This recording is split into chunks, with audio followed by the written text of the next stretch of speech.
کچھ لوگ کہتے ہیں جی بس میں تو اللہ کی مخلوق کی خدمت کرتا ہوں، میں تو حج بھی نہیں کیا، اس کے پیسے بھی غریبوں کو دے دیے ہیں۔ وہ تبلیغ کرتے ہیں لوگ کہ جناب قربانی کے پیسے بھی اگر غریبوں میں دے دیے جائے تو یہ زیادہ اچھا ہے، ان کی مدد ہو جائے۔ تو وہ اس خدمت خلق میں اتنا غلو کر جاتے ہیں کہ وہ اسلام کے شعار کا مذاق اڑانے لگ جاتے ہیں، اور جو عبادت والے ہیں انہیں ہمسائے کو دیکھنے کا موقع بھی نہیں ملتا۔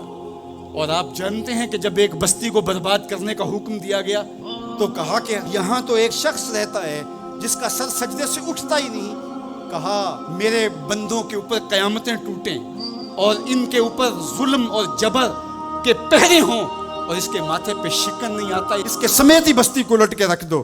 یار عبادت کرتے ہو لیکن ہمسایوں کا خیال بھی رکھو۔ میرے حضور علیہ الصلوۃ والسلام نے لعاب پھینکا نا تو صحابہ نے اپنے ہاتھوں پہ لے کے اپنے منہ پہ بن لیا۔ آپ نے عشق اور محبت کی لوک داستانیں بڑی سنی ہوں گی، لوگوں نے نہریں بھی کھو دی، لوگوں نے محبوبوں کے لیے کیا کچھ نہیں کیا، لیکن آج تک آپ کو ایسا نہیں ملا ہوگا کسی محب نے محبوب کا لعاب بھی چاٹا۔ کائنات میں یہ انوکھا باب ہے۔ تو حضور علیہ الصلوۃ والسلام نے فرمایا کہ تمہیں اس چیز پر کس نے ابھارا کہ میرا لعاب بھی اپنے چہروں پہ مل رہے ہو؟ انہوں نے کہا اللہ اور اس کے رسول کی محبت نے۔ تو میرے حضور نے اس کی نفی نہیں کی، لیکن ساتھ ہی فرمایا اگر کوئی چاہتا ہے کہ اللہ اس کے رسول سے محبت کرے اور اللہ اس کا رسول اس سے محبت کرے تو وہ ہمسایوں کے حقوق کا خیال رکھے۔ یعنی تمہارا یہ پہلو بھی، تم عاشق کے رسول بھی ہو لیکن ہمسایوں کا بھی تو خیال رکھو۔ تمہارے گھر پہ جھنڈا تو لگا ہے حضور کے میلاد کا، لیکن اگر ہمسایوں کے گھر میں اندھیرا ہے تو یار اپنے گھر میں اس سال اگر چراغاں نہیں کر سکے، غریب ہمسائے کا میٹر کٹ گیا اس کا بل دے دو، آمنہ کا لال زیادہ خوش ہوگا، میلاد والا رسول زیادہ خوش ہوگا۔ اس لیے دونوں پلڑے برابر رکھو، نہ تو عبادات کے زعم میں تم خدمت خلق کو اور ہمسایوں کے حقوق کو اور رشتہ داروں کے حقوق کو بھول جاؤ، اور نہ یہ کہ تم خدمت خلق کے نام پہ عبادات کا مذاق اڑانے لگو۔ وَكَذَلِكَ جَعَلْنَاكُمْ أُمَّةً وَسَطًا۔